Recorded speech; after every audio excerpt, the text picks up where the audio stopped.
Oh, we're recording. Voltius Jock, welcome. Very welcome. Oh, this is a video on in the recovery series from the Institute for Psychotherapy of Psychiatry and Psychosis. And today, at this time, whichever one of the series this is, we are doing mania and recovery. What it is, how you recover, framework of recovery and modalities of recovery and stuff like that. And you hear the voice already, you can hear the energy in my voice. You see the way my voice is getting faster, you see, because we're going to talk about that today. And now we're going into mania. What mania is the system is creating excess energy primarily to achieve one of two things. So your system creates more energy, A, to get away from something, or B, to heal the system. So when you say to people, who've been through mania, say, you're creating more system, you're creating more energy to get away from stuff, the person will nearly invariably, the person goes, yeah, well, I've been doing that my entire life. What I've been doing is running my entire life. And that is what for some people mania is, not for everybody. We're just talking about a proportion of people, and then we'll talk about others.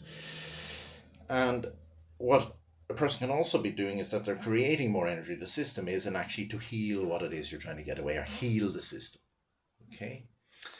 And when you're accompanying somebody in mania, what you're doing is just being present with the person, and you're on the lookout for when the person actually goes, Jesus, I wonder what's going on here. I feel, I actually feel really great and good, and everything's wonderful, but I'm just too anxious, or I'm just kind of stressed, I'm just tension, and that's the pivot. One of the pivots you're looking for. You're looking for that time when she or he realizes, if I actually calmed down here, if I was actually able to just be, that would allow my system to begin to use the energy rather than getting away from stuff. It would begin to use the energy to heal it. Now, the framework for recovery for a person, and those of you who are listening who've been through mania, this won't have been you won't have been through it once, you've been through it a few times, and you've come now looking, because when you come through mania, as you end up in a very sober place. You end up, fuck it, lads, I've been through a lot here now. I need to begin to learn and begin to, whatever words you want to use, manage, cope, whatever. And the model shared worldwide by people who recover from mental health difficulties is self-directed healthcare, self-directed recovery. It has two characteristics. So you as a person who struggle or has struggled, the first question you ask yourself in this model is, what feels right for me? I'm right where I am now in my life at this time in my life, and what feels right for me? And the answer varies from person to person. It's a kaleidoscope of answers. And the other thing that people share is that, yes, they do listen to other people. They do have a read around, have a listen, but they are absolutely unequivocal that if they do take on board or do a suggestion with somebody else, they run it by themselves.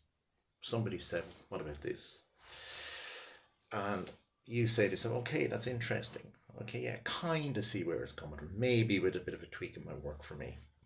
If you're not dismissing about 95% of stuff that you hear from other people or read on the fucking internet like we are, you're going to get into trouble. I cannot tell you how many times people have said to me, listen, my best friend told me to do this, and God, it was the worst thing I'd ever done. And if I'd asked myself, is this appropriate, it would have been fine. I would have went, no way, that's not for me. So the framework of recovery for the vast majority of people is self-directed recovery. It's interesting in mania that you get people who have challenges or difficulties which are not strictly speaking mania, but kind of get lumped in with it. And this is important just to realize that mania for you is mania for you as well. So quite often you get people who have excess energy, or they've loads of energy, and they feel a bit uncomfortable, they have emotion and mental attitudes and stuff which are different for them, and plenty piles of heat in their genital area in their body, etc. And it kind of gets confused with mania, and that's a kundalini experience, is opening of the base chakra. And why there isn't a problem in if you get diagnosis wrong. This is known as differential diagnosis. It doesn't matter if you get it wrong, because the way that we work with everything as a person is you follow yourself. So if you're having Kundalini experience, what do people say? They say, number one, whatever. I listen to Bizarre. Number one, I don't try and shut it down, and number two, I don't try to increase it. So you do what feels right for you. So it's the same model, as is people who have ideas.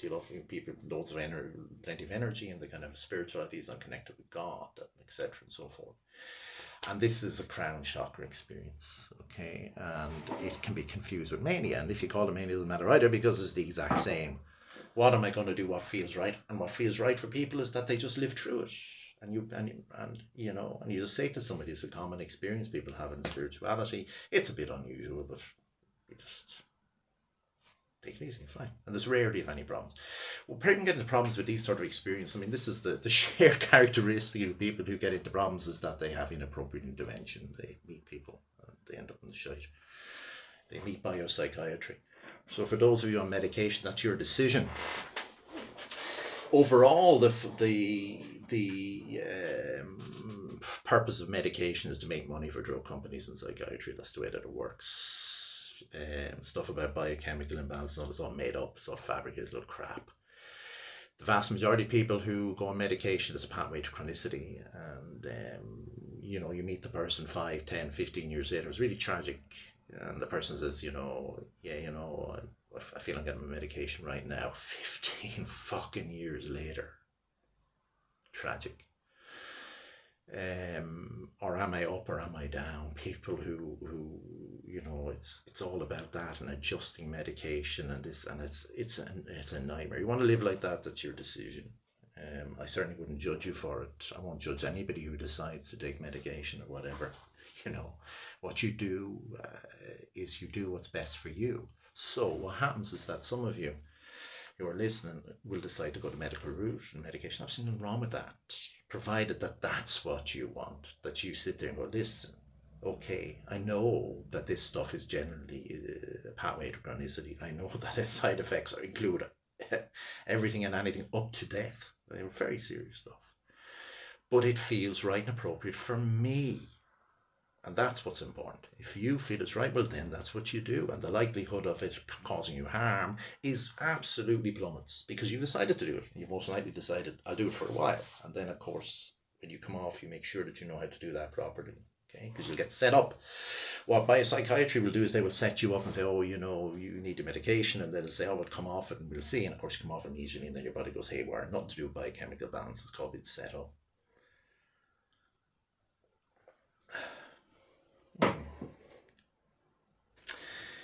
It's interesting, some of the I suppose symptoms that we have in mania. It's important that people have this stuff about spending money or being really sexualized and stuff. And for people who are accompanying people here as well, this is, what do I do if I have somebody in my life who's struggling with this? Well, you be present with them and accompany them. And the process of recovery is the process of living through. Every day a person lives through this is the day closer to being through it. That's how it works. The degree to which she or he has to live through it varies from person to person. Some people very short, and some people it's longer. But you're with people, or a person who's experiencing, I want to go out and I want to buy 17 houses and 15 greyhounds, and I'm going to buy half the Balearic Islands tomorrow.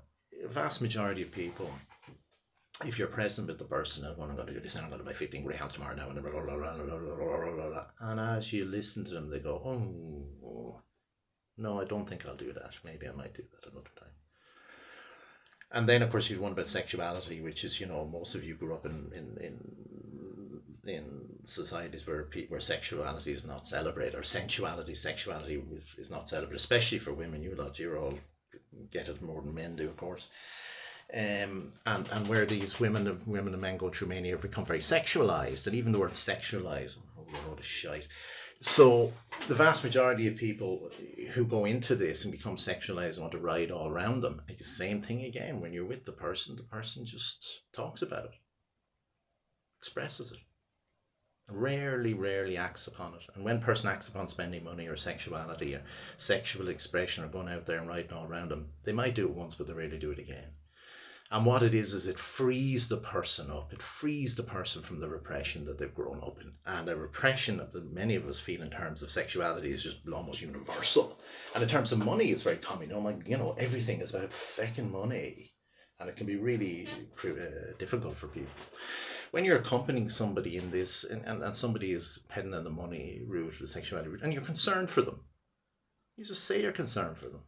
Concerned for you. Buy them a pack of bloody condoms. Or you can give them a bit of a nudge. You just give them a nudge, Maybe they'll buy the house next week. I wonder how you feel. How do you feel? Why don't you give it a while? Give them a bit of a nudge.